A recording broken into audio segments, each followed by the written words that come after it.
everyone, how's it going? I'm Casey Martin from Wine Country Woodworks and Wine Country Pens, and this is going to be a super awesome video.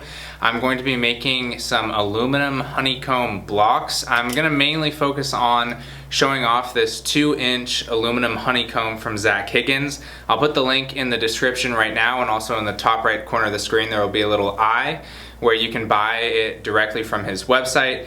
He has multiple different variations. There's a 3/4 inch variation that's mainly for pen blanks or things that size, or knife scales, whatever you want. And there's an 1/8 inch cell variation and a 1/4 inch cell variation. And there's going to be a 1/4 inch cell variation that's 2 inches thick. And that's what I'm gonna do with some really cool Amboina burl wood that I have right here, and then also the aluminum honeycomb. I might also throw in some pen blanks, but Zach kind of has a really cool technique of making those himself, and you can also buy those on his website. So I'm mainly just going to focus on making this block and showing you guys how that's done, because I like to make the blocks and knife scales and things like that in regards to the honeycomb. So this is going to be a lot of fun, and stick around. One of the things I also wanted to mention really quickly, kind of as an announcement, is that Zach and my podcast called The Resin Cast is now live. So the link for our podcast is going to be in the description. It's called The Resin Cast. So our website is theresincast.com.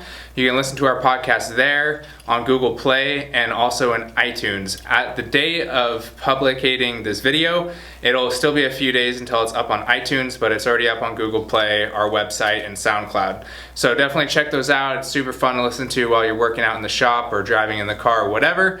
And so that's kind of it on the announcements. Let's get into the video. Alright everyone, so what I'm doing right here is I'm just kind of test fitting the aluminum. I already cut it on the bandsaw. The pieces that Zach gave me to play around with were already thin, or as thin as you see them here, but they were longer, so I cut them. And right here I was just, trying to make sure that I could, squish it or kind of bend it into a formation that was going to work.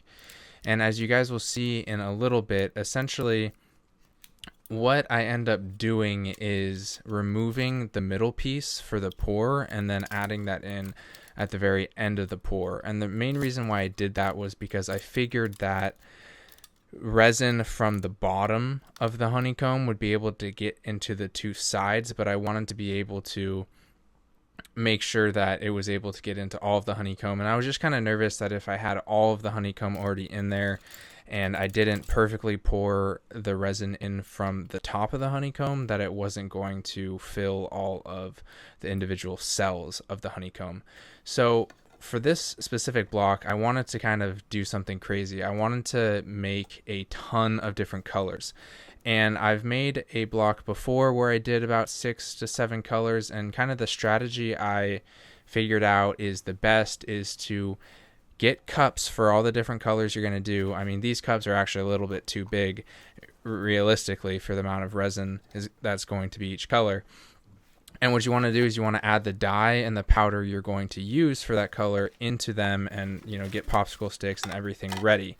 Because then what you do is you get a standalone cup, a different cup that you're going to measure, weigh, and mix the resin in, and that cup's not going to get any dye or anything at all. It's just going to be perfectly clear. And then once that's all mixed and stirred and everything, then you can pour, just eyeball an equal amount into all the colors, or give one color more if you wanted it, or whatever, right? So this strategy basically is the best way to not have to stress and kind of be frantic and running around, and you're probably not going to get all the amount of dye that you put at the bottom just because you're kind of scraping it. So the way I do it is I just kind of add a little more dye than I think would be necessary, just so that I get the color, and it works great. I mean, even with a little bit of dye, you're able to, a little bit of resin in each cup, you're able to get the color that you need, at least in my experience. So I highly recommend it this way if you're going to try to do multiple colors. Now, you guys will see in a bit, but I wanted to mention it now. I do wish I didn't do the purple color, and the reason why is because I didn't put any powder in the purple color. And when you don't do that, the violet, it's a violet dye technically, it's so dark. And so it ended up being almost like a black, which still looks good at the very end that you guys will see. But I wish I didn't do it, because like in the cup, it looks purple on the sides, but really it's actually very dark.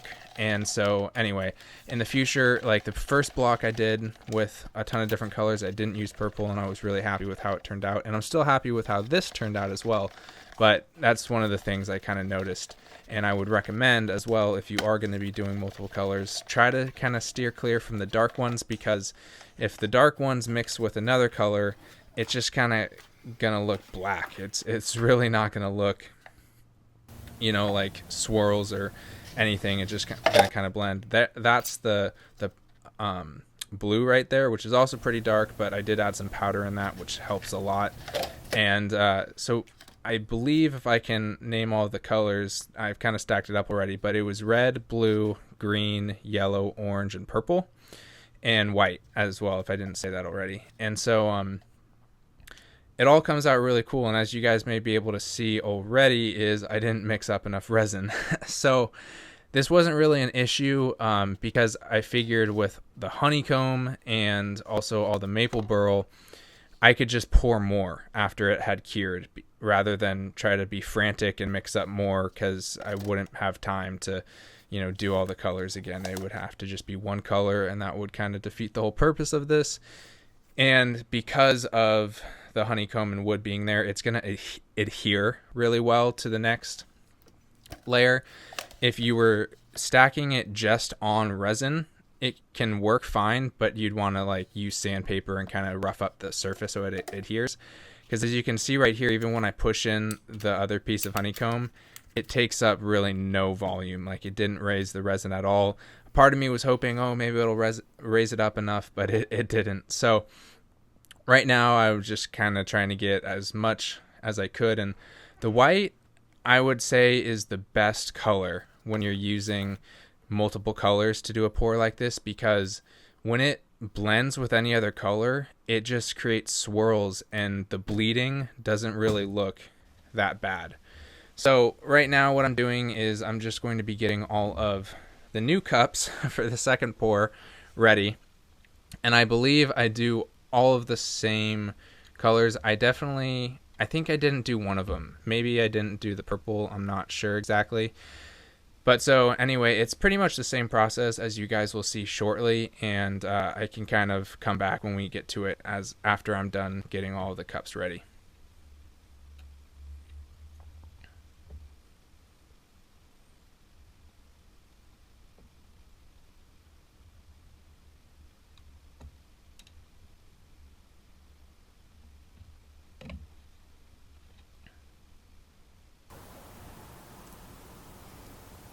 So after weighing out the resin, I just start, eyeballing it into the individual cups. And what I did do on this one is I gave the white a little bit more, because as I was saying earlier, the white is, in my opinion, the best when doing these multiple color pours. Something wrong?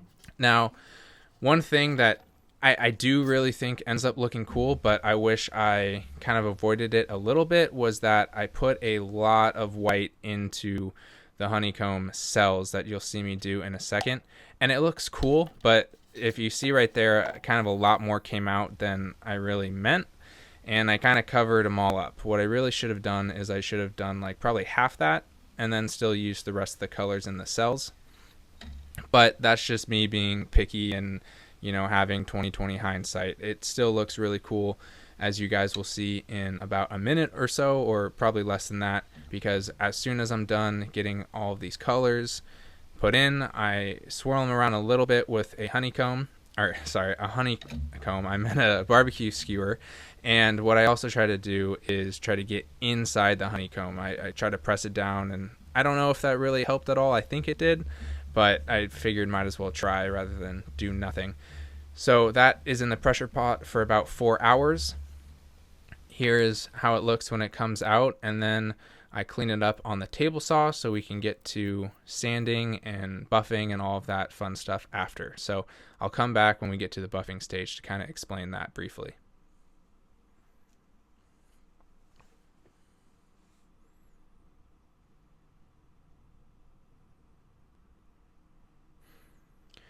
So what I didn't show on this, because this video is getting a little longer than I expected, was that I sanded this block up to 2000 grit with my palm sander, and then I bring it over to my buffing wheel.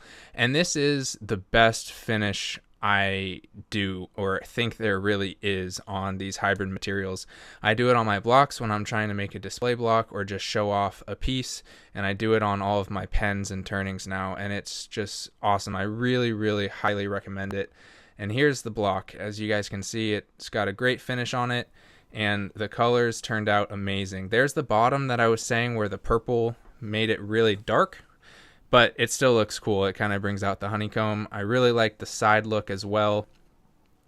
You can definitely tell, since you've seen the block made, where the line is where it was cast twice, but since there's so many colors and swirls, I really don't think it looks that bad. I probably shouldn't have used the white because that makes it a little more obvious, but oh well.